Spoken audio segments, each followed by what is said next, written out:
عرشی کون تھی؟ Arshi university of education میں داخلے کے لیے گئی اور یونیورسٹی کی کینٹین کا ٹینڈر بھر دیا۔ نہ کینٹین کا کوئی تجربہ اور نہ ہی اس بات کا ادراک، یہ سوچ کر ٹینڈر فارم خرید لیا کہ بھائی کو ایڈجسٹ کر لوں گی، جو گھر فارغ ہی رہتا تھا۔ داخلے کے ساتھ ساتھ کینٹین کا ٹھیکہ بھی مل گیا۔ پہلے والے ٹھیکیدار کے اسٹاف میں سے ایک ملازم سے بات ہو گئی، جو پچھلے 2 سال سے یونیورسٹی کی کینٹین پر کام کرتا آ رہا تھا، اور کچھ سامان بھی پہلے والے ٹھیکیدار سے خرید دیا۔ 2 فریزر، ایک ڈسپلے فریزر ایجنسی والوں کے پڑے تھے، ایک فریزر آئس کریم والے دے گئے۔ کینٹین میں پڑا فرنیچر یونیورسٹی کی ملکیت تھا، مجھے صرف برتن اور کچھ انسٹرومنٹ وغیرہ خریدنا پڑے تھے۔ ڈائریکٹر رانا ثنا محمد شکیب بہت رکھ رکھاؤ والے اور ڈھلے کے انتظام کرتے تھے۔ مجال ہے اسٹاف اور آل اسٹوڈنٹس ان کے اصولوں کی کوئی خلاف ورزی کرتے۔ پہلی میٹنگ میں انہوں نے کینٹین کے حوالے سے موٹی موٹی باتیں میری موجودگی میں بھائی سے کہیں۔ میں نے بڑی ذمہ داری سے سارا ذمہ اٹھاتے کسی بھی شکایت کا موقع نہ دینے کا انہیں یقین دلایا۔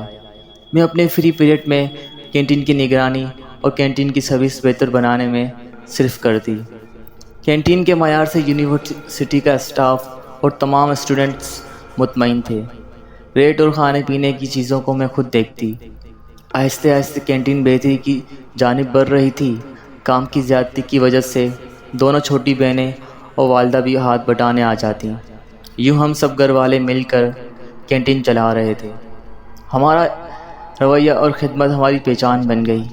تعلیم کے ساتھ ساتھ رزق بھی آسانی ہو گئی۔ میرا معمول تھا کہ کھانے پینے کا جو سامان بچ جاتا میں کچھ گھر لے جاتی اور کچھ یونیورسٹی کے اسٹاف میں بانٹ دیتی۔ ڈائریکٹر صاحب میرے اس اقتدام کو کئی بار سراہ چکے تھے اور بڑے اعتماد سے کہتے کہ ہمیں ہر چیز تازہ ملتی ہے، ورنہ تو آج کی بچی کل کو ہمیں ہی کھانی پڑتی تھی۔ میں پورے دن کا حساب کر کے دوسرے دن کے لیے سامان لینے بھائی کے ساتھ مارکیٹ جانے کے لیے کینٹین سے باہر نکل رہی تھی کہ چوکیدار کو اپنی طرف آتے دیکھا، جس کے ہمراہ ایک خاتون بھی تھی۔ میرے قریب آتے اس نے مجھے سلام کیا اور اس کی جانب اشارہ کرتے بولا، یہ 2 دن سے میرے پاس آ رہی ہے کہ مجھے کینٹین میں کام دلوا دو۔ میں نے اس کا جائزہ لیا۔ مرجھایا ہوا سا چہرہ، اس سیاست میں ڈوبی ہوئی بے رونق آنکھیں۔ میں نے واپسی کینٹین کے اندر آتے انہیں بیٹھنے کا کہا اور مریم کو 2 بوتلیں لانے کا اشارہ کیا، جو والدہ صاحبہ کے ہمراہ سامان سمیٹنے میں مصروف تھی۔ میں نے اس خاتون کو مخاطب کیا، اس سے پہلے کہیں کام کیا ہے؟ جی 1-2 گھروں میں، مگر ان کو کام پسند نہیں آیا اور جواب مل گیا ان کی طرف سے۔ کہاں رہتی ہو؟ قریبی گاؤں میں۔ شادی ہوئی؟ جی ہوئی تھی، شوہر طلاق دے کر کسی اور عورت کو لے کر گاؤں سے چھوڑ گیا۔ کتنے بچے ہیں؟ جی 1 تھا جو سال کا ہو کر فوت ہو گیا۔ اگر تمہیں رکھ لوں تو روز گاؤں سے آیا کرو گی؟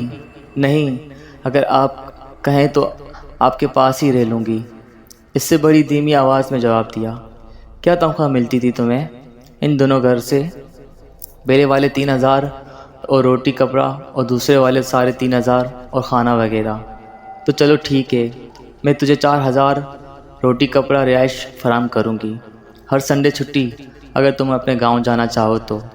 ٹھیک ہے، اس نے بدستور دھیمی آواز میں رضامندی کا اظہار کیا۔ کیا نام ہے تمہارا؟ عرشی، اس نے بوتل خالی رکھتے ہوئے کہا۔ اپنا نام بتایا۔ میں نے اپنی والدہ سے کہا کہ اسے جاتے ہوئے گھر لے جانا، آج سے یہ گھر کا اور کینٹین کا کام کیا کرے گی، اوپر والے کمرے میں اس کی چارپائی لگوا دیجیے گا۔ یہ کہہ کر میں نے بھائی کے ساتھ مارکیٹ جانے کے لیے باہر آ گئی، جو باہر کھڑا میرا انتظار کر رہا تھا۔ سامان رکھوا کر ہم نے کینٹین بند کی اور یونیورسٹی سے باہر آتے ہی گھر کی طرف چل پڑے۔ عرشی برآمدے میں بیٹھی ڈھیلے کپڑوں کی ترتیب رکھ رہی تھی۔ میں اس کے سلام کا جواب دیتے ہوئے اپنے کمرے کی طرف بڑھ گئی۔ میرا معمول تھا کہ گھر آ کر کچھ آرام کرتی، پھر اپنی پڑھائی میں لگ جاتی۔ دروازے پر دستک ہوئی، میں نے کہا آ جاؤ۔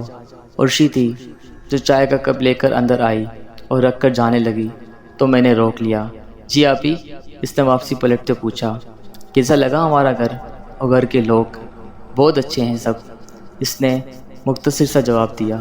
دل لگ جائے گا یہاں، جواباً وہ ہلکا سا مسکرا کر کمرے سے نکل گئی۔ میں دوبارہ اپنے ہوم ورک کرنے میں لگ گئی۔ اسے میرے پاس کام کرتے تیسرا ماہ جا رہا تھا۔ اس دوران وہ 2 بار اپنے گھر گئی تھی۔ عرشی ڈاکٹر شفیق صاحب کو وہ کپ کافی کے دے آؤ، کوئی مہمان آیا ہے ان کا۔ میں نے بھائی کو کافی بنانے کا کہا اور دوبارہ کاؤنٹر کی طرف متوجہ ہو گئی۔ اسٹوڈنٹ لڑکیاں بل دینے کے لیے کھڑی تھیں۔ عرشی شام کو کھانا اپنے ساتھ اوپر لے جاتی تھی۔ کینٹین پر بھی وہ ایسا ہی کرتی۔ اگر کھانے کی کوئی چیز دی جاتی تو وہ کچن کے اندر رکھ دیتی۔ پتہ نہیں وہ کب کھاتی تھی۔ کوئی ضرورت نہیں پیش آتی ہمیں اس بات کی کہ میں تصدیق کرتی اس کے کھانے پینے کی۔ سارا وقت کینٹین میں تھوڑا بہت رش رہتا تھا۔ مریم اور کلاس روموں سے برتن خالی بوتلیں اکٹھی کرنے میں لگی رہتی تھی۔ جب میں اسے تنخواہ دینے کی بات کرتی تو وہ کہہ کر انکار کر دیتی کہ آپ اپنے پاس ہی جمع رکھیں، جب ضرورت ہوگی لے لوں گی۔ مریم کے ساتھ وہ بڑی خوش رہتی تھی۔ جب ذرا فرصت ہوتی تو دونوں کینٹین سے نکل کر باہر کسی نہ کسی پلاٹ کے کونے میں جا بیٹھتی اور ایک دوسرے کو سے باتوں میں مصروف ہو جاتی۔ میں زیادہ توجہ اس لیے نہ دیتی کہ عرشی کو میں نے اچھی طرح دیکھ بھال لیا تھا۔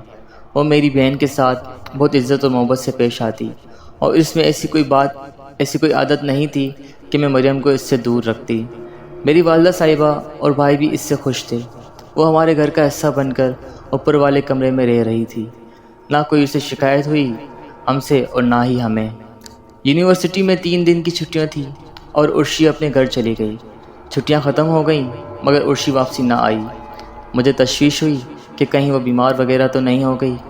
میں نے عابد بھائی سے کہا کہ ہم چل کر اس کا پتہ نہ کرائیں، ایک تو وہ اس کے گھر والوں سے ملاقات ہو جائے گی اور اس کی بھی خیریت معلوم ہو جائے گی۔ ٹھیک ہے، عابد بھائی نے رضامندی کا اظہار کیا اور ہم سنڈے کو دونوں بھائی بہن موٹر سائیکل پر اس کے گاؤں جانے کے لیے چل پڑے۔ کوئی 1.25 گھنٹہ لگا ہمیں اس کے گاؤں پہنچنے میں اور پوچھتے پوچھتے ہم اس کے گھر پہنچ گئے۔ اس کا والد گھر کے باہر ہی مل گیا۔ میں نے عرشی کے بارے میں پوچھا تو بڑی حیرانگی سے میرا منہ تکنے لگے۔ میں نے کہا کچھ نہ سمجھتے ہوئے تجسس سوال کر دیا، سب خیریت تو ہے؟ میرے اس طرح پوچھنے پر وہ چارپائی سے اٹھے اور ہم دونوں کو گھر کے اندر لے آئے۔ سامنے گھر کی خواتین اور 2 لوگ بھی موجود تھے۔ اس نے اپنی ہم عمر بھیا کو مخاطب کیا، زبیدہ یہ تمہاری عرشی سے ملنے آئے ہیں۔ اس بزرگ کے لہجے کی رفقت میں نے محسوس کرتے ہوئے ایک بار پھر وہی سوال دہرایا کہ عرشی ٹھیک ہے نا؟ اس بار عرشی کے والد نے جواب دیا، بیٹا آپ کیسے جانتی ہیں میری عرشی کو؟ تقریباً 4 ماہ ہو چکے ہیں، وہ میرے پاس کام کر رہی ہے، میں نے جواب دیا۔ دوسری خواتین میں سے ایک اٹھ کر اندر گئی اور جب وہ واپسی آئی تو اس کے ہاتھ میں ایک فریم تھا جس میں عرشی کی مسکراتی ہوئی بڑی سی تصویر تھی۔ ہاں یہی تو ہے عرشی، میں نے اس کی والدہ کی طرف دیکھتے ہوئے تائید کی۔ جب اس بزرگ کی طرف دیکھا تو وہ اپنے آنسو صاف کر رہا تھا۔ آپ کچھ بتائیں مجھے، میں نے زچ ہوتے ہوئے ان کو مخاطب کیا۔ تو عرشی کے والد نے بڑے دکھ سے جواب دیا، بیٹا عرشی کو تو فوت ہوئے 2 سال سے زیادہ کا عرصہ بیت رہا ہے۔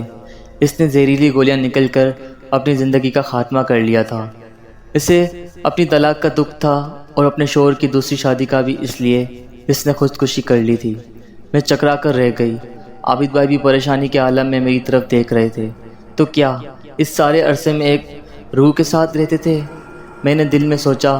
پھر اس کے گھر والوں کے ساتھ گاؤں کے قبرستان میں آئے۔ عرشی کی قبر پر اس کا نام اور تاریخ و وفات اپنی آنکھوں سے پڑھتے فاتحہ خوانی کی اور اپنے پاس رکھ کے اس کی تنخواہ کے پیسے نکال کر اس کے والد کے سپرد کیے اور واپسی کے لیے چل پڑے۔